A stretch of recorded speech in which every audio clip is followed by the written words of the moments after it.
Thank you all for being here, and good morning. I do want to first acknowledge that this month we are celebrating the history of Black people in America. This is a time for our city to reflect on our history, recognize the progress that we have made, and to renew our commitment to the progress that we are still working towards. Black history is Chicago's history. From the establishing of our city, Jean-Baptiste Point du Sable, to the revolutionary activist and organizer and leadership of Chicagoans like Ida B. Wells, Mayor Harold Washington, and Reverend Jesse Jackson. This month, we remember all of these heroes, the heroes of our past who have paved the way for someone like me to be standing here today. But more importantly, we honor this month not just with words, but with continued actions to invest in people, ultimately to work towards healing our communities. My administration is committed to creating pathways to prosperity and equity for Black and brown communities by strengthening our neighborhoods, expanding our economy, and making sure that Chicago remains a haven where Black families can thrive. The $1.25 billion Housing Economic Development Investment Bond. We are developing affordable housing, neighborhood amenities in our most disinvested communities. Our mental health system expansion initiative is delivering long sought after resources, clinic spaces, mental health services to the communities that have been denied and disinvested in of these resources.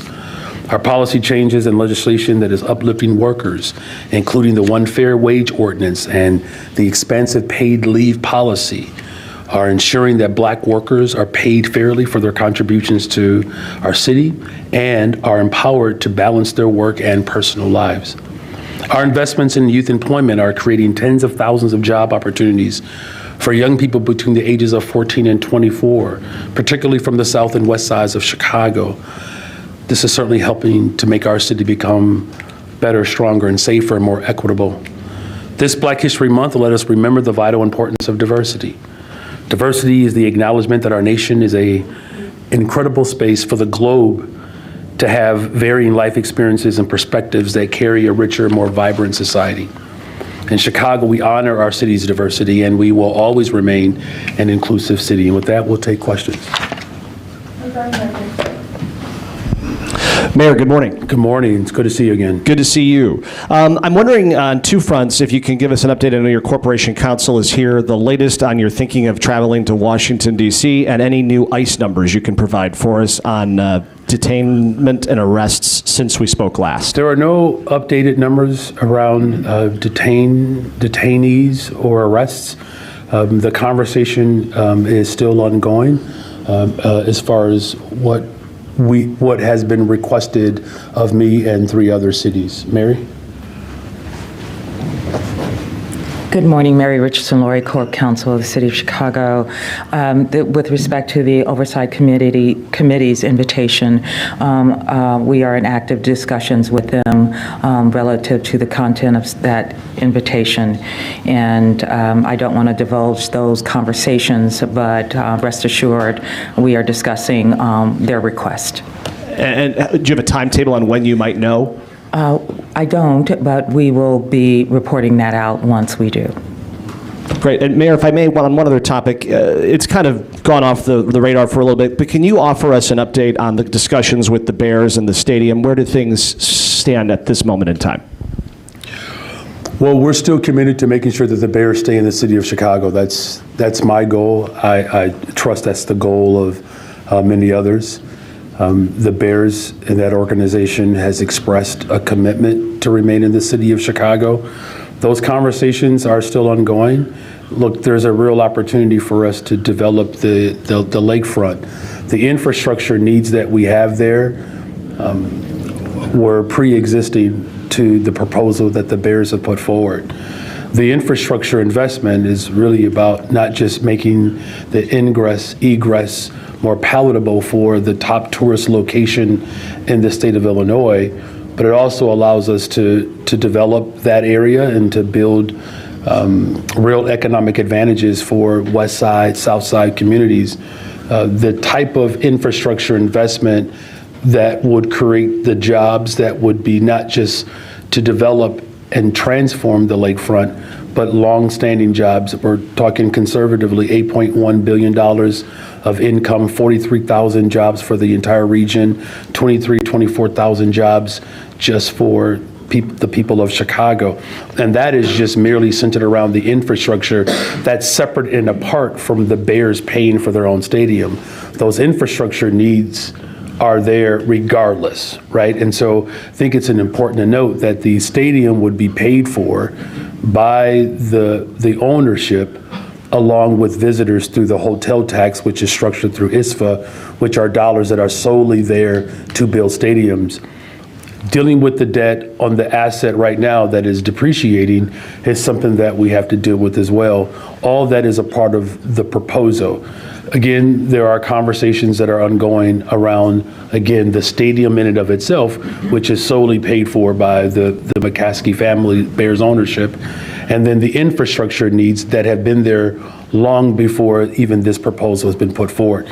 So the hope is that we get, true commitment from everyone to create jobs, to develop the lakefront, and continue to attract tourists to the entire museum campus.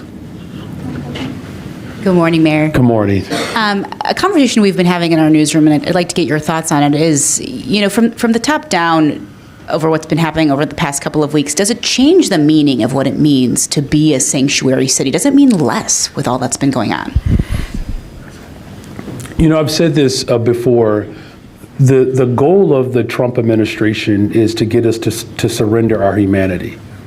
And that we won't do in Chicago. Chicago is tough. We're a city that is made up of strong working class people. Immigrants from around the globe have found sanctuary in Chicago. Whether you are a Jewish immigrant, a Polish immigrant, an Irish immigrant. Remember, at one point, Italian immigrants were not welcomed. My family, as descendants of slaves, we were part of the second migration, and there were individuals that had issues with black folks migrating from the south to the north. So these are challenges that have existed for a very long time. But what is impressive about Chicago is that we always stand the test of time. And so for me, it doesn't change the meaning. In fact, it places us front and center to have a real substantive dialogue of what it means to be a global city. Now, look, there are laws. There are laws. I would ask respectfully the President of the United States of America to work with Congress to pass substantive, comprehensive immigration policy. We do that, we can set stronger parameters around how we create pathways to citizenship, how we have more support at the border. We actually fund judges so that asylum cases can be moved through faster. These are the intelligent, responsible decisions that need to be made so that we're not simply having a conversation around how a city situates its status in terms of its relationship to the globe. Thank you for that question. Next time, invite me into the newsroom conversation. I want to talk more about some other things, but that one I think is pretty impressive. Thank you for that question. Good morning, Mayor. How are you? Good morning. I'm doing terrific. Thank you. That's Good. a beautiful blazer. I appreciate the compliment. What's your reaction to the lawsuit regarding Bally's Chicago in response to the ownership stake for women and people of color? John, can you talk about that? Good morning. John Robertson, Chief Operating Officer for the City of Chicago. And so we all know that the agreement that was put together between Bally's and the City of Chicago was very specific in terms of what the requirements are. Part of that agreement included this investment component. It is to ensure that the economic benefit of this project is enjoyed by a broad array of citizens and for our city. And so we fully intend for Bally's to meet its full commitment as it relates to that. And we are going to continue working towards the construction of the permanent casino so that we are able to realize the revenue as well as the economic benefits that that project brings. What's the reaction to the lawsuit specifically, though? Thank you, Mary. Mary Richardson, Laurie Corp. Counsel. The City of Chicago, along with the Gaming Board, both individually and as a board, were named with Bally's in the suit. So we will defend our position. We have begun the formative stages of analysis. There is a court case that is happening today that is the beginning of that process. It is likely that that will unfold over the course of many months, and we are happy to provide periodic updates, but we are in court as we speak on the very subject that you've asked about. Thank you. You're welcome. Mayor, the other question I have regards hemp. You're on record for wanting to tax it. The city's been on record with other unregulated things like vapes and getting rid of those. Why is hemp different in your eyes? We're on record of regulating hemp and making sure that it doesn't harm and destroy people. That's what we're on record. In fact, the regulatory proposals that we put forward were stronger than what was being proposed in Springfield. Now, in terms of how it is, taxed, that is a question that the legislative body will continue to undertake. Good morning, Mayor. My colleagues at WBEZ reported that your administration is pushing a new draft of the Anjanette Young ordinance that does not codify a ban on no-knock warrants. How is this not a reversal of your campaign promise? So what we have done is we've worked with Anjanette Young herself, along with alders, as well as our police department, to come up with a comprehensive ordinance that will get at the challenge as well as the problem that we saw manifested unfold. We'll continue to have those conversations with all the respective people to ensure that a circumstance like that doesn't happen again. But can you talk about the practice of no-knock warrants itself? Has your position changed on whether they're sometimes necessary, or do you think it's no longer viable to ban them? We're working with the person who was front and center in this moment, working with the person who experienced the pain, along with alders, along with the police department, to come up with a comprehensive response so that circumstances like that don't happen again. Hi, Mayor. I'm Carolina Garibay. I don't know if you probably saw this, an executive order from Secretary of Transportation that would basically prioritize supporting projects. It says communities with marriage and birth rates higher than the national average, that if that happened, that would mean Illinois would likely lose funding. I'm wondering if this is something you're worried about given various Chicago transportation projects, the Red Line extension, construction at O'Hare, et cetera. Well, we're grateful, first of all, that we were finally able to secure the $1.97 billion investment from the federal government to expand the Red Line to go all the way out to 130th. Look, this administration has demonstrated over and over again that it is committed to working outside of the parameters of the Constitution. Our corporate counsel is going to continue to review all of the executive orders and the potential implications or ramifications that it will have on city and state government. We're not going to be intimidated or afraid because you have someone who is committed to working outside the bounds of the Constitution. And we've seen kind of a slew of executive orders the past couple of weeks. How do you kind of decide what you should actually be concerned about and what maybe is just talk? Everything that this president has put forth, we take absolutely seriously. Now, look, I know you all are aware of this because you've had multiple conversations with me. I've said multiple times that the extreme right in this country has taken issue with the results of the Civil War. And the proof is now positive. All that which we fought for during Reconstruction, particularly at a time as we celebrate the history of Black people in America, whether it's birthright citizenship, whether it's them going after our ability to express our power through voting, its attack against women. I mean, these are all of the Reconstruction era victories. We know that this president is committed to dismantling the Department of Education. There were 5 demands of descendants of slaves. Education, housing, transportation, healthcare, good paying jobs. Now, I've added a friendly amendment to those demands, environmental justice. So we take all of those threats seriously, because if this president is willing to literally release every single criminal who partook in a coup, quite frankly, to work to overthrow or to undermine our democracy, his threats are real. And I'm going to continue to stand up for working people in this country. We're going to lead the way in the city of Chicago. So every single executive order, we see it as a threat, and we will do everything in our power to ensure that working people are defended in this city. Hi, Mayor. Anjanette Young told us that the no-knock ban was taken out of the working draft because in working with your team, your police superintendent, and COPA, she concluded it wouldn't be politically viable. Is that your opinion as well? And can you explain more around your thinking and your team's thinking around taking that out? Look, as I said before, our comprehensive response to this tragedy in the city encompasses the voice of the individual who experienced this tragedy, along with our police superintendent and alders.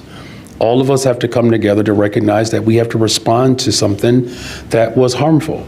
And there is a draft and there are ongoing conversations to figure out how we can have an ordinance that works for everyone and that we can put residents at ease that they won't be subject to those type of interactions with law enforcement.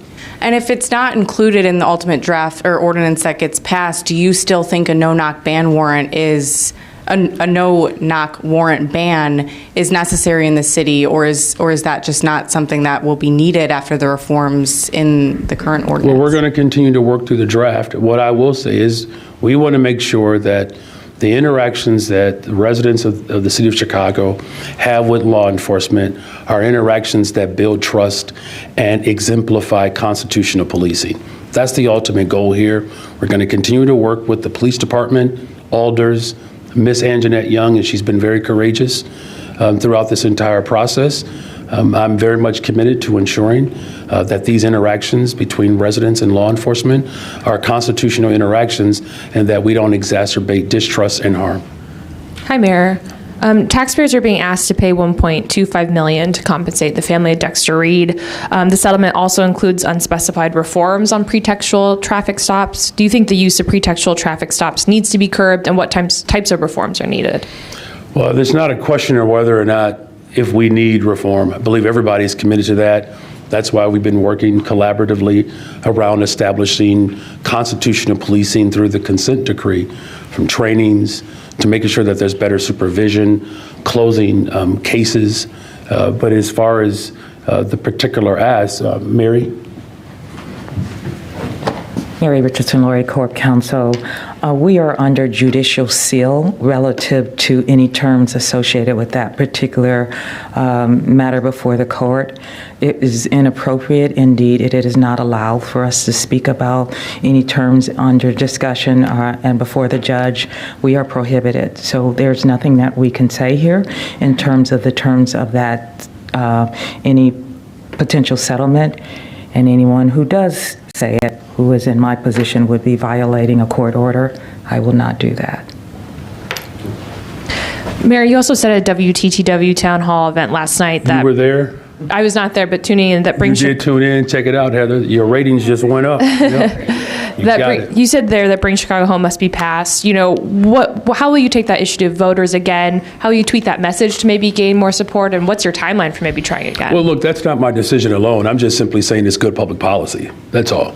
You know, when you have 97% of residents of the people of Chicago will receive a tax break, and that there would be incremental increase on transfer of property to individuals who have property worth $1 million or more, we're talking a very small portion of the people of Chicago. Look, I've spoken to residents across the city about the need to invest in more affordable housing, to respond to the unhoused crises that we have in America. In order for us to do that, we need revenue. It's just that simple. And what we have demonstrated since I've been in office is that we have a one system initiative. where we're putting dollars towards responding to the unhoused crises. We're building more affordable homes, creating opportunities for developers to actually invest in large swaths of land, particularly in places like Inglewood and North Lawndale, where we can build up the community, hire folks who reflect the community, and then provide a basic human right. No one disagrees with that. But it does require investments. Look, I put forth the best effort, the largest investment in the history of Chicago for housing and economic development. We're simply saying that we need more. And there is an unfair tax structure in this country where those who have keep more and those who have less have to give more. That system in and of itself is inequitable. And we're going to do everything in our power in the city and work with community organizations, work with businesses and corporations to ensure that we have an equitable tax structure that allows us to meet the needs of everyday people. Hi, Mayor. Hi, I know you were there. Nice job. I was, thank you. I wanted to follow up on your remarks about Bring Chicago Home. You said that it was the corporations and the ultra-rich that leveraged the city's migrant crisis to essentially defeat Bring Chicago Home. Are you concerned that that kind of rhetoric will make it harder for you and your administration to work with Chicago's business community? I spoke to some people who took exceptions to those remarks last night. Well, we have to tell the truth. What I take exception to is that we've allowed people to go on and on in this city without access to a basic human right. The fact that people are more offended by us challenging them to do more than the issue in and of itself is problematic. Now, look, it's no secret of what my values are. Now, if people want to see us respond to this housing crisis, we know the amount of money that was spent to conflate the issue. We know it. We know it. There's evidence in that. Now, I've said that I will speak and work with anyone. What we're not going to do is we're not going to be dishonest about the challenge here. We know why in the first place that the referendum is even called for. When Cook County Board President John Strozier said that we should do this in 1996, it was the same interest that forced this type of process in Springfield under a Republican control body. Now, we have to tell the truth to people. Now, it's hard for people to accept that, but you know what's harder? It's harder for people to afford homes in the city. You know what's harder? It's harder to pass budgets when you don't have more financial options to respond to the demands that people have. So, look, if people take exception to the things that I say, this is not personal towards these individuals. I have a moral responsibility to tell people the truth about what's available and what's keeping us from having access to what's available. I'm going to stand up for working people in this city once and for all, and if individuals wish to join me in that effort, they can reach me. They know my number. So the next time they say something to you that they take exception to, just say, call the brother. He'll answer.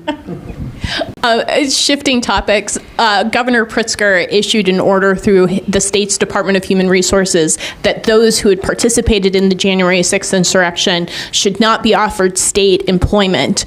Should you issue an executive order preventing anyone who participated in the January 6th insurrection from being employed with the city, or most specifically, the police department? Mm-hmm. Well, first of all, I commend the governor for his actions. It's the right action to do. I said earlier in this conversation, January 6th is something that I do believe that our country, we skate over too much. I just know that if that crowd looked differently, I believe there would have been a different response. I do believe that. And the fact that we have a president that essentially exonerated and made it okay for that type of threat against our democracy, that is disconcerting to say the least. As far as what we will do in the future, we're going to continue to have conversations about how we make sure that the best and the brightest individuals show up and work for our government. But we have not made any decisions around any particular group that we would consider restricting. But what I will say that our standard for public service has to remain high, because the people of Chicago have to be able to trust that the people who show up every day on their behalf have their best interests at heart. Hi, Mayor.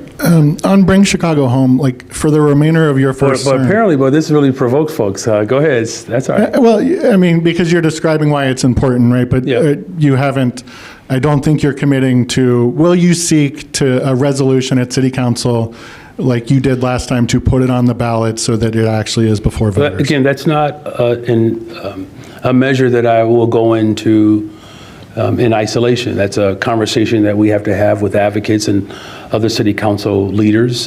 What I'm simply saying is that was an opportunity for us to generate revenue to respond to the ongoing housing crisis.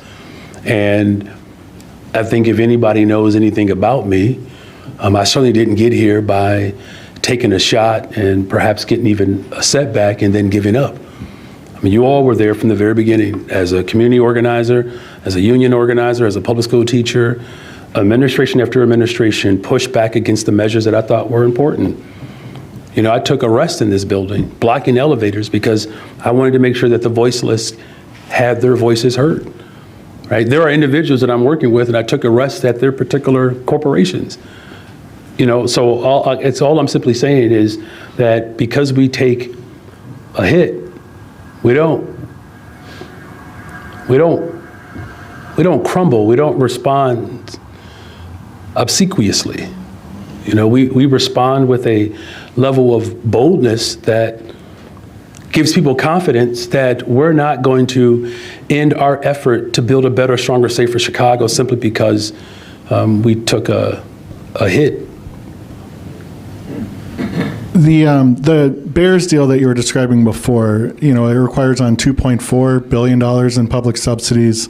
Since it was announced, it's been What do you mean by public subsidies? Be very specific. $900 million from ISFA, $1.5 billion. Okay, so the $900 million from ISFA is a fund that is only utilized for building stadiums. I just want to make sure that we're clear about that, right? Yeah. So the $900 million, which it all doesn't necessarily have to go to the Bears, right? There are other sports entities that could take advantage of it. It only has one purpose. So I don't want people to misunderstand. I understand what you're saying. I just want to make sure that I'm perfectly clear that we're not talking about public subsidies in the sense of public dollars that could be used towards something else being diverted towards building a stadium. These are dollars that are designed within ISFA that have one purpose, which is to build stadiums. ISFA's authority ends in 2032, and that tax would be used to pay down McPier bonds. So it is a choice to extend that authority past then and give a team like the Bears who are calling for $900 million. But my question is... Or any other team that is asking for it. But the Bears plan specifically calls for $900 million to the Bears. Well, of course they're going to ask for all of it, but no one else has asked for anything there yet. I guess that's where we're getting on my question. All you know, right. the state, specifically Pritzker, has called this dead on arrival. Since then, the team has discussed or explored looking at the Michael Reese site. Since last, whenever that was, May, right, when they unveiled it, have you spoken with the Bears and told them, hey, this current structure isn't going to work, you have to put in more private funding? Have you, do you like the idea of going to Michael Reese? Like, what more would you like to see out of the Bears, either on location or funding, to re-pitch the state on this? Yeah, it's a great question. So first of all, there's no plan that has been presented at the Michael Reese site. No one has presented me a plan. We don't even know what those costs of that site would be. So if people are interested in that site, they should actually show up with a plan. Because the assumption is that somehow this site will make it more palatable or easier. We don't know that. In terms of the ongoing conversations, as I said earlier, the goal is to keep the Bears in Chicago, but here's the bigger goal. The goal is to create economic opportunities so that we can continue to grow our economy. And I just want to make something perfectly clear, and I thought I was clear earlier. The infrastructure needs along the lakefront exist, separate and apart from the the proposed new stadium. Now, I don't know when the last time you all had a chance to go or attend a concert at Soldier Field, but getting in and out, it's horrific. It's bad infrastructure. It's the top tourist location in the state. This museum campus and green space that we have to open up along the lakefront is paramount. We need that anyways. In fact, there have already been proposals around the infrastructure needs on the lakefront that predate this proposal. The reason why I'm laying that out is because whether it's the current proposal or another proposal, that site has infrastructure needs. It's an opportunity to create jobs. That's quite frankly, look, I like when the Bears are winning. I do. I think all of us like when the Bears are winning. And I think having a dome stadium and all of the different revenue that could come from a stadium, by the way, that the city would own. So the billionaires would pay for a stadium that the city owns. And I'll pass it to Mary just in a second. But the ability to create long-lasting jobs and economic opportunities for the working people in the city, that is my primary goal. To have a public space that has a public benefit that creates jobs. We're talking about 43,000 jobs. 23,000 jobs just for Chicagoans. $8.1 billion of income into our region. That's exactly what we need right now. But Mayor, do you want to add anything else around the conversation? Mary Richardson, Laurie Corp Counsel. Amongst my duties include ongoing negotiations with the team. Those discussions continue. We are finalizing varied aspects of that transaction, and they will begin to have additional conversations they need to have with the state. But we continue to have an active dialogue with members of the Bears team. I'm sorry, if I could just follow up. On that, do you mean, because the funding, the funding obviously comes from the state. You're talking about locking up a deal or close to a deal on the share of Park District revenue? Is that what you're... No, we're in the normal course when one is building a stadium, particularly one of that size in this city, you have a host of what we call deliberative or definitive documents that go through in order to deliver on that promise. So we're still in discussions with the Bears, and we are hopeful that we are going to be able to deliver on a stadium within the city of Chicago. Thank you for that question. Hi, Mayor. Hi. You mentioned the Department of Education earlier. There's new reporting out from NBC News that the White House is preparing an executive order to dismantle it. I want to ask you, if Congress would approve such a thing, what specific impact do you think that would have on the city of Chicago? Would there be, funding concerns, other things that we haven't even thought of? Yeah, it's dangerous, irresponsible, reckless, all of the above, and it would have a profound impact, not just the city of Chicago, but the state of Illinois and the entire country. I just saw recently some schools being closed down in Dallas, Texas. The undermining of public education is a real threat to how we sustain our democracy. It's through the public space in which debate takes place. It's through the public space, particularly our public education system, where we explore history and have debates around the causes of the American Revolution, discovering the Civil War, the Trail of Tears, the Louisiana Purchase. You can tell I'm nerding out now. These threats are real, and so it would cause impact with our special education, bilingual education, transportation within our school districts across America. And this is why I've said from the very beginning, as a public school teacher and as a parent, and I know people have tried to make my status as a public school teacher and as a parent as a liability, which I find to be, quite frankly, ironic. We're a system that is built to support families, where individuals who do the work, who support their families and support these children, that somehow that would be a liability. And so that's why we're working hard to push back against this administration, whether it's a president or a CEO. we cannot accept threats that would ultimately provide not provide, but be detrimental to the sanctity of public education. And so those threats are real. Again, special education, transportation, bilingual education, defunding the Department of Education would be a slap in the face to black folks in particular, but working people.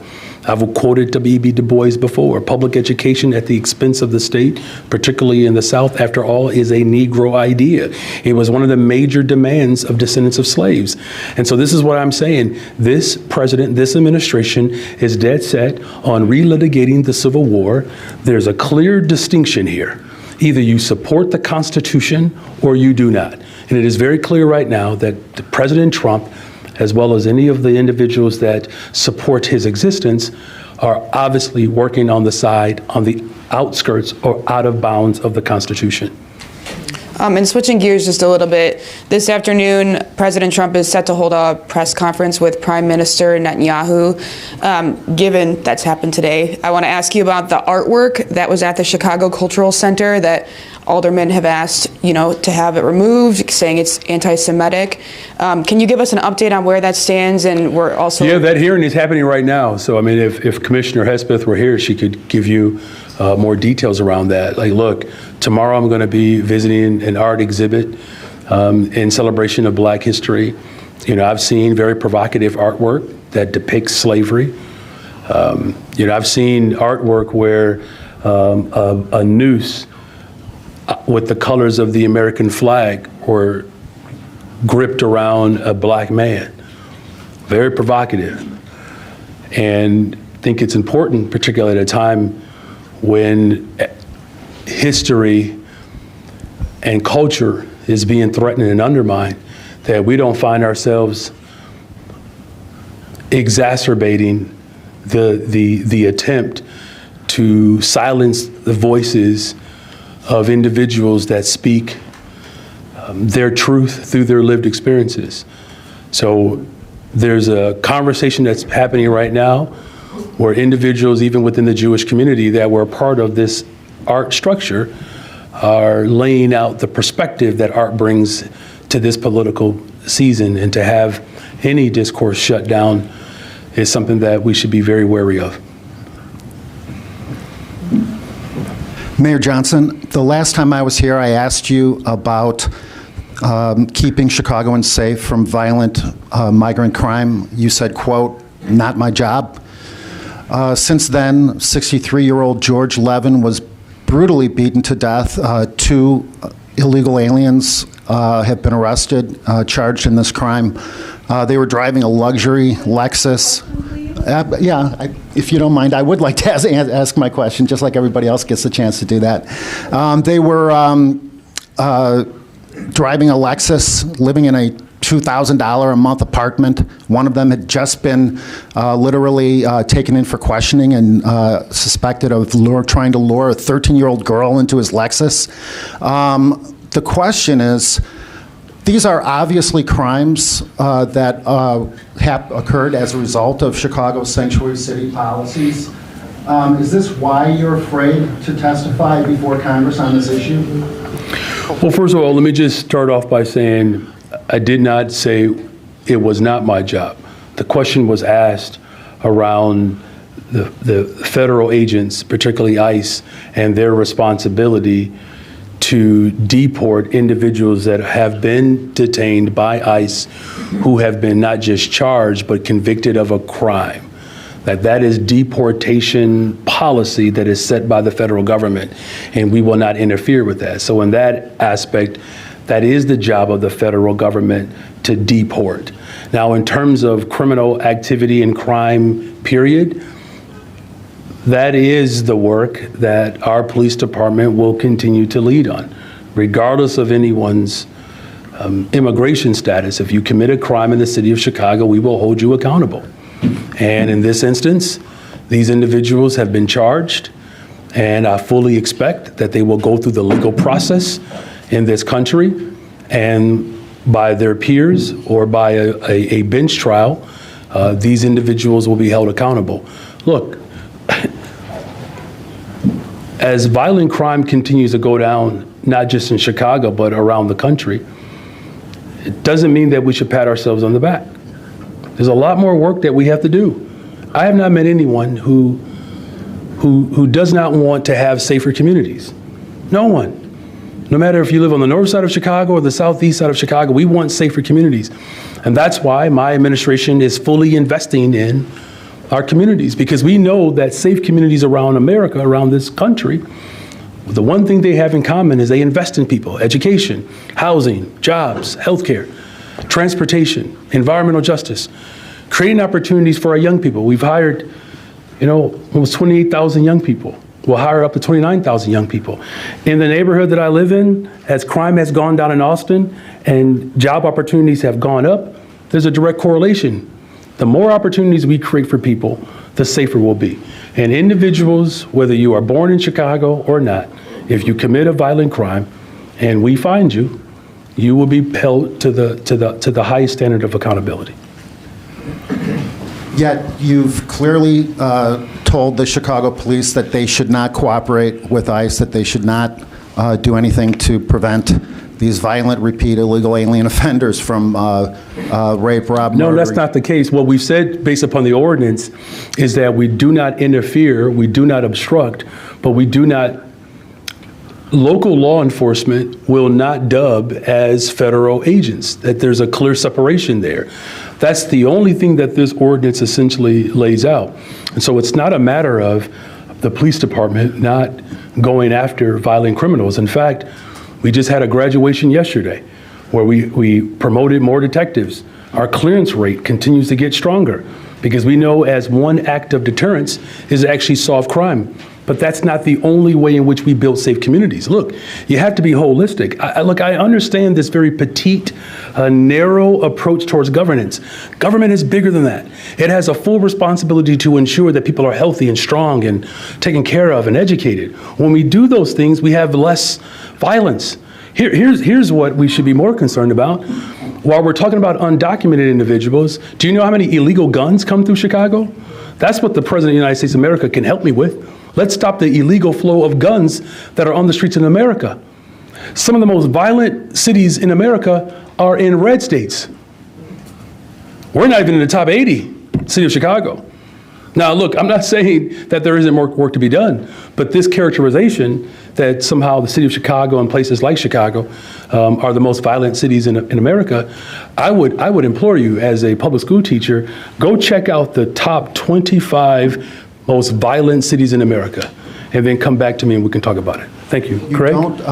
You've already had your two questions. That wasn't my question. My question Thank you. is you don't want the police to work with ICE, yet you allow the Chicago Police Department to prevent the city inspector from looking at this gift closet that you have right behind that door that contains unregistered Gucci bags, Hugo Boss, cufflinks, Montblanc pens, top shelf decor. Mr. Kelly. Yes, I'm trying to ask my question. No, you're not. The people of Chicago see this as corruption. Would you today agree to letting the reporters in this room go through that door and show them what is in your gift, Gucci gift closet? All right. First of all, so it's not my closet. It's a locker inventory room where gifts are received but not accepted. I don't accept these gifts. They're received, right? And this has been a practice for multiple administrations. I think it's important to note that no one has ever asked to see that log. Ever in the history of this locker inventory. No one has ever asked, but the log is accessible and available. Thank you. Thank you. Can we use this one? Sure. Hey, let's switch gears, Mayor. Thanks. The Trump administration is revoking the protective status of the Venezuelans who came here and were given asylum to be here legally.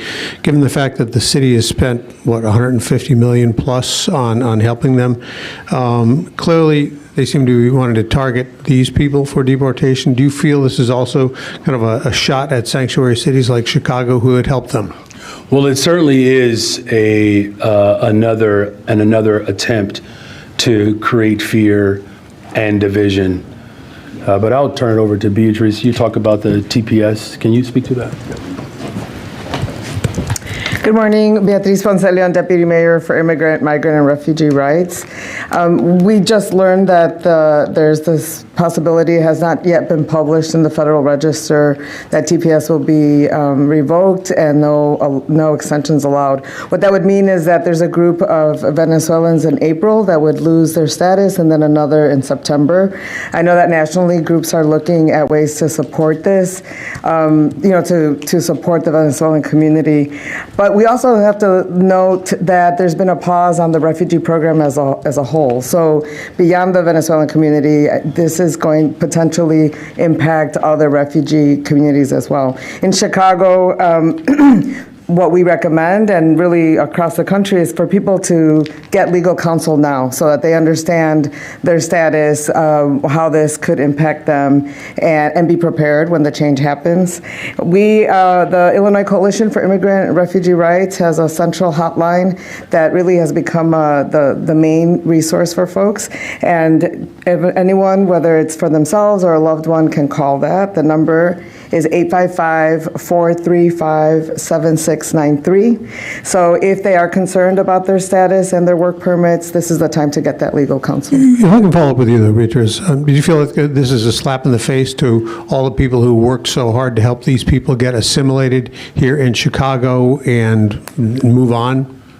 I wouldn't call it a slap in the face. We did what Chicago does, which was to provide supports for immigrant and refugee communities coming here.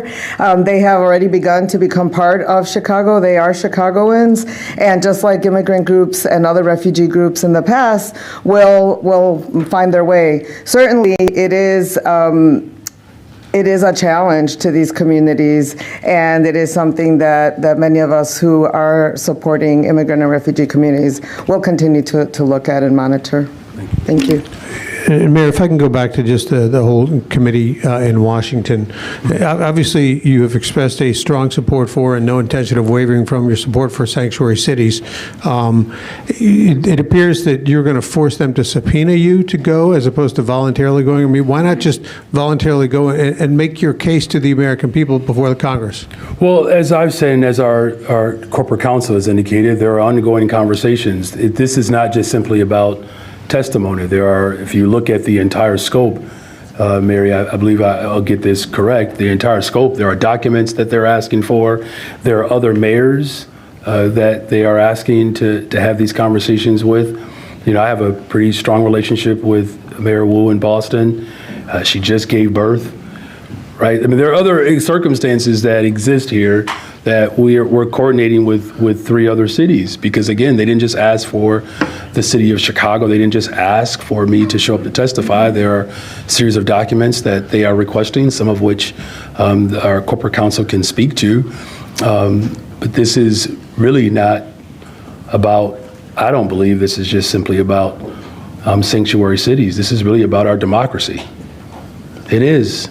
You all, look, there are 2 positions. Do you support the constitutional rights and equal protection under the law, or you do not? And, I know what the presentation looks like, but I think we're all smart enough in this room and in this country to draw deeper conclusions. Because again, as I said, that there are concerns that I hear all over the city of Chicago when I talk to mayors. They do talk about the role that the Department of Justice plays in protecting people, equal protection under the law. We do have conversations about the fact that we have to build more affordable housing units. The town hall last night at WTTW, shameless plug here, go check it out. Go look at the questions that everyday residents of the city of Chicago ask. And I'm not saying that immigration didn't come up. I'm not saying it didn't, because it did. But I can tell you there were multiple questions on housing. And this is why I think it's indicative that 3 or 4 of reporters in this room asked about bringing Chicago home, because that's what people were asking about. They were asking about our education system. There was a teacher there last night, I believe that she was a social worker, just saying that what commitment do I have to ensure that teachers are not bogged down with every single societal challenge. And so, I don't know, Mayor, if there's anything else you want to add. Mary Richardson Corporation Counsel. I tried to articulate earlier that we're in ongoing dialogue with members of that, representatives from the committee. We don't believe there is going to be a need to issue any demand that way. It is an invitation. When one gets an invitation, you begin to discuss how that would unfold. They have requested a host of documents. We'll be discussing with them specifically issues around what it is that they've requested of us, and we don't anticipate being obstructionists in any way. Good morning, Mayor. Good morning.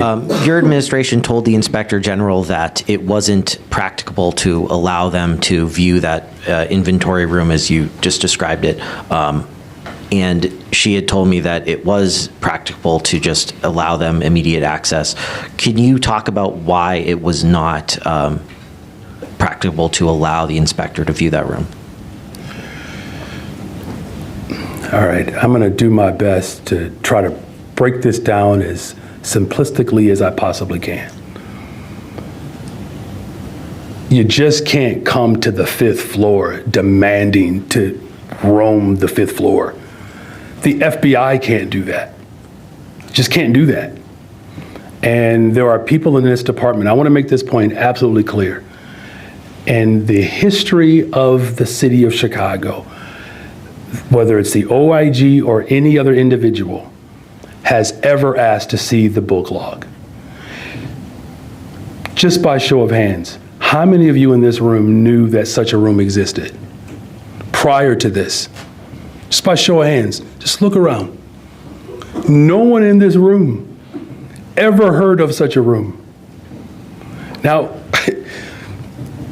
the log was designed by Mayor Sawyer because there were gifts that were received and not accepted by other administrations. It was Mayor Sawyer to put together a practice to log the gifts that are received and not accepted. The fact that you actually know what's in the room gives you some indication that I'm clearly not accepting them. That's why they're in this room.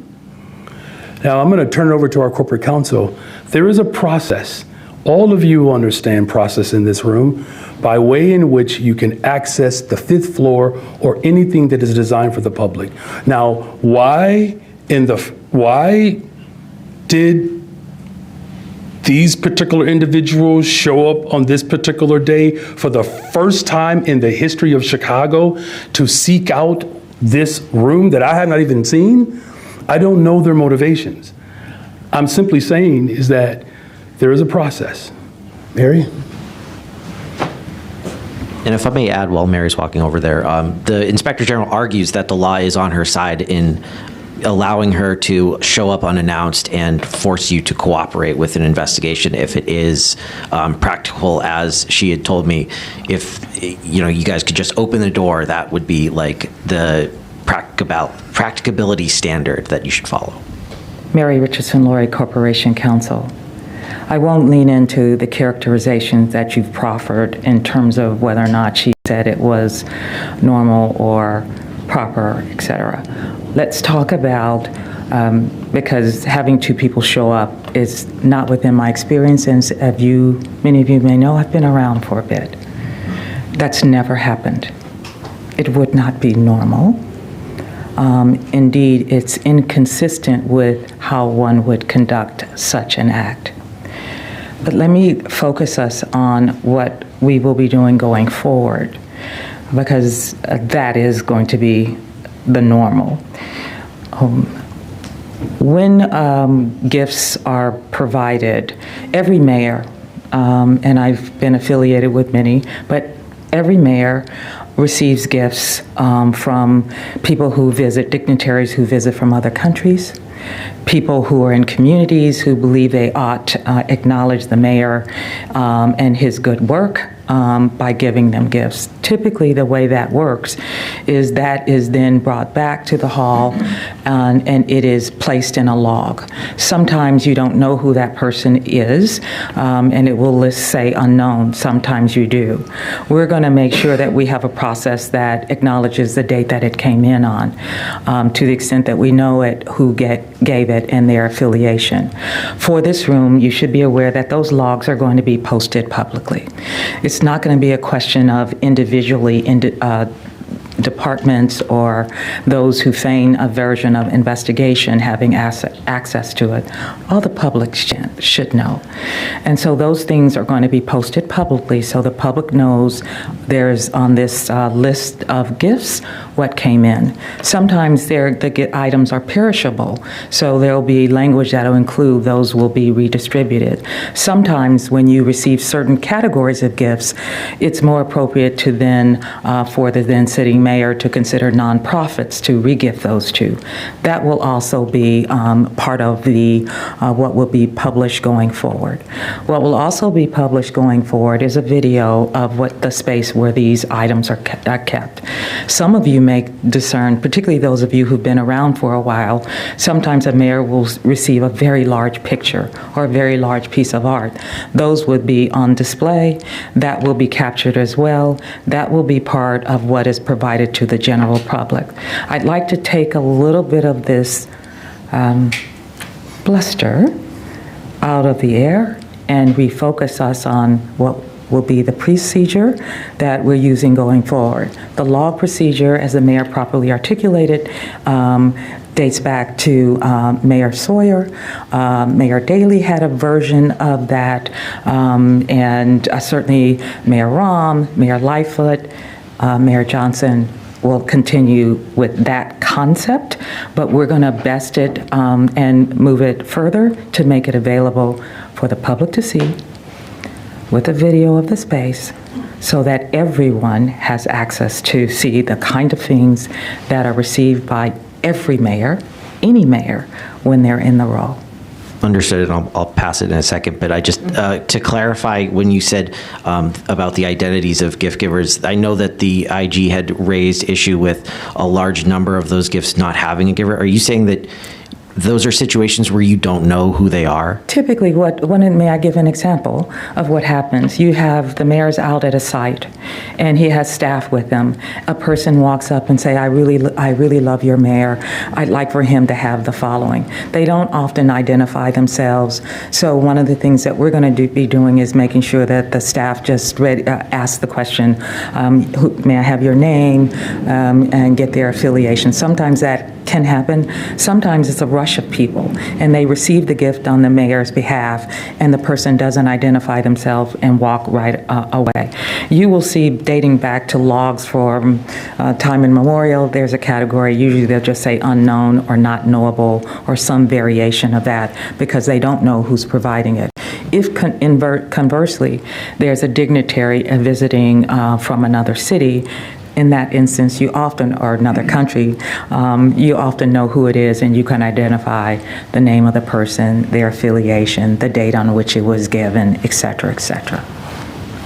You're welcome. Councilwoman Richardson-Lowry, can you tell me when that... Before she comes back to, I just want to state the most important part about that story is that people come up to me and tell me how much they love me. Right. Just want that to be on the record.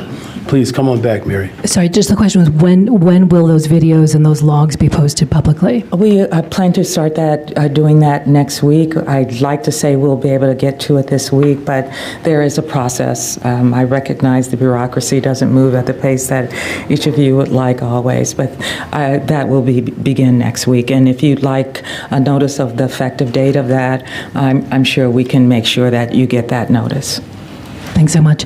I can't wait to see this room myself because I've never seen it either. So Great. I'll be online clicking on the video as well. Okay, so I asked this question last time I was at a press conference, and then I've asked it to BACP and the Corporation Council. Corporation Council said it's the mayor's office you need to ask.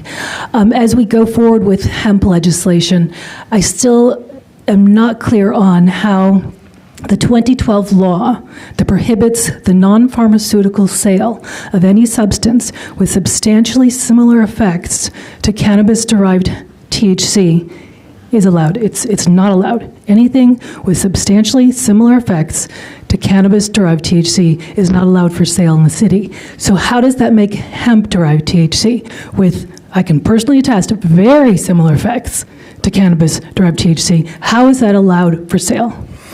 Well, look, first of all, the most important thing here is that we are committed to stronger regulation around the sale of hemp products, right?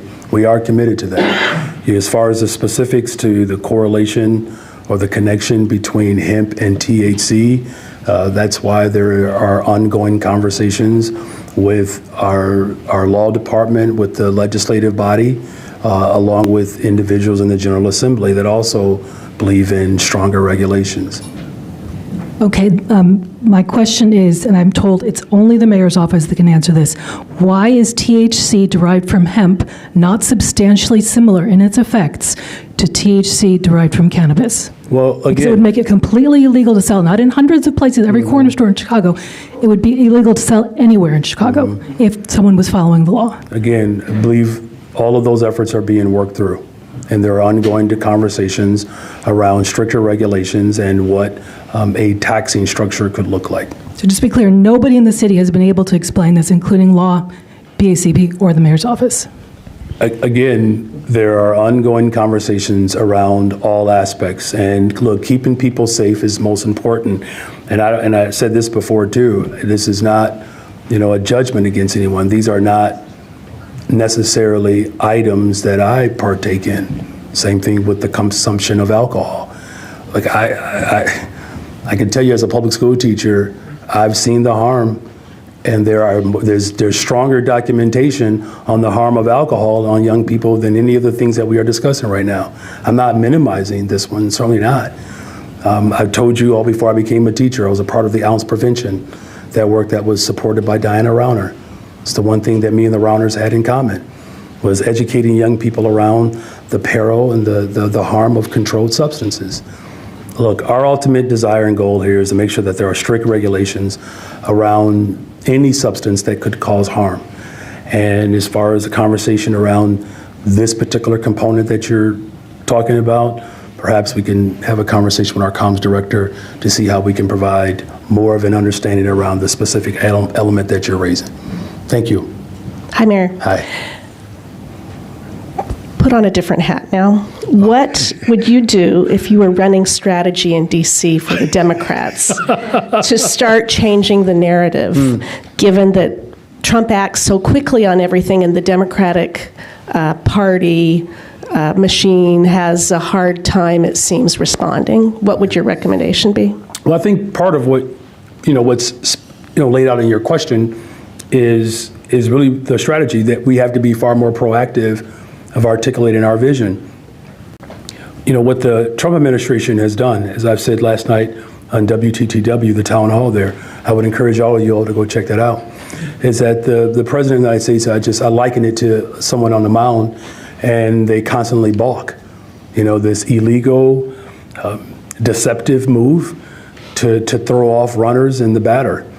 And you've seen repeatedly that regardless of his presentation, whether he is wrong or even more wrong, he doesn't care. He doesn't care. Like he's had to not only retool, but rescind many of the things that he has been promulgating. So we have to be very clear, and this is what we're doing in Chicago. We have to be very clear about our values. And look, I know that there's been an attempt by the extreme right in this country to sow seeds of fear and doubt and division. I believe that as the city of Chicago, we can fight for reparations and comprehensive immigration reform policy. We can do both and. I believe that we can fight for a public safety through the lens of full investment while also holding people accountable who cause harm to our communities. The things that we get right and the things that we do well, we have to continue to tell that story. I will say this, and I mean this with all sincerity. This is where I need you all's help. This question was asked last night, WTTW, this town hall. I said, what keeps you up at night? They pay you for all of this.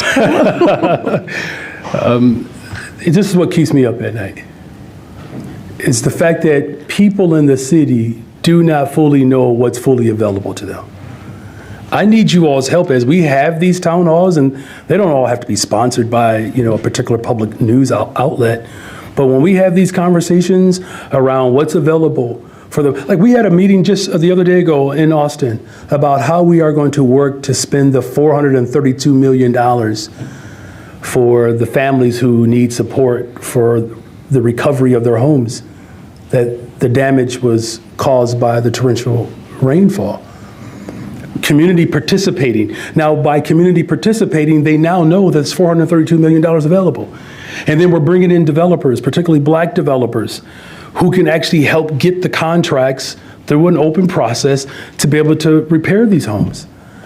And so, for me, it's why I've been so adamant about standing up for working people. The people that I talk to, and I talk to people all over the city of Chicago, I'm asking you all to trust me on this. Some of the things that are raised in these spaces, no one asks me about. It doesn't mean that it's not important. That's not what I'm saying. Please don't misunderstand me. I'm saying that when I talk to everyday Chicagoans, they're either nervous or afraid around immigration or their child's education or being able to afford to live in the city. Democrats are right. But now it's time for us to demonstrate how what we do substantially improves the quality of life for people. And as we have these town hall meetings and these gatherings, I implore you all to show up to these meetings and hear what people are asking. There were 3 questions that were asked by the audience, maybe even 5, that were all related to young people. So I was able to talk about youth employment, of which some people didn't know that those opportunities were there. We talked about the missing middle, where developers are working collaboratively with my chief operations officer to purchase land in the collective to build more affordable housing units. We have real substantial crises in this country at this time. We have to have very potent and very clear, concise, deliberative measures that we can articulate so that the people of this city and this country know exactly who and what we are fighting for. The last thing that I'll say, I know that there were some people who took exception to me challenging corporations and the ultra rich in this country. President Biden did the same thing. He did. He wasn't wrong. And so what we have to do is be far more proactive and dare to be bold and audacious, and not this obsequious type of response where we are responding as if we are in servitude to this administration. Proactive, organize, tell the story of the people. And I would implore and I would invite you all to participate or hold your own town halls. You don't have to invite me to talk to residents of this city about what they want. And then we can say either we're going to deliver that, we're going to organize to get it, or that we are already doing it. And the more we get that message out, the more we tell that story, I believe it's going to strengthen our ability to actually make sure that this country gets back on track. Governor Pritzker has been one of the more outspoken folks on this. Have you and he talked about that? Are you finding common ground in opposing the White House? Thank you for that question. Lots of common ground with the governor. Lots of common ground with the governor.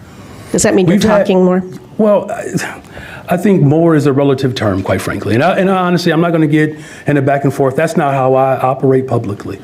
I will say this, that I speak to the governor. I also speak to state reps, state senators. There is a real opportunity for Democrats to lead in this moment. That's why I don't find it to be very productive to point fingers. That's why you don't see me do that. Not at each other. Now, I will challenge people when we have to do better, just as folks get to challenge me. But to describe relationships or to get into any type of back and forth about how many calls are made and how much more, I'm not going to do that. I'm saying that I'm committed to ensuring that working people and our values are front and center. And to your question, you're absolutely right. There is a real need. It's not just an opportunity. It's a need for us to offer up more clarity in this moment. And that more clarity is centered around building a better, stronger, safer Chicago, a more inclusive economy where everyday working people can live freely, can live in vibrant, safe communities. That's what I want for Chicago. That's what we are moving in this city. And I believe that's an opportunity for Democrats across the country to see not only what I'm doing, Brandon Scott, Youth employment, violence is down in Baltimore. Andre Dickens, building more affordable homes in Atlanta. Paul Young in Memphis, building more affordable homes. Tashara Jones, looking to expand economic opportunities to grow St. Louis, where you all know that's where my wife is originally from. So I don't mean to be long-winded. I think that there is a really unique moment in our country's history where clarity of consciousness has to be the prevailing form of governance and not this sort of tit for tat around some of these more, again, isolated discrepancies or issues that people might have. All right, thank you all very much. Thank you.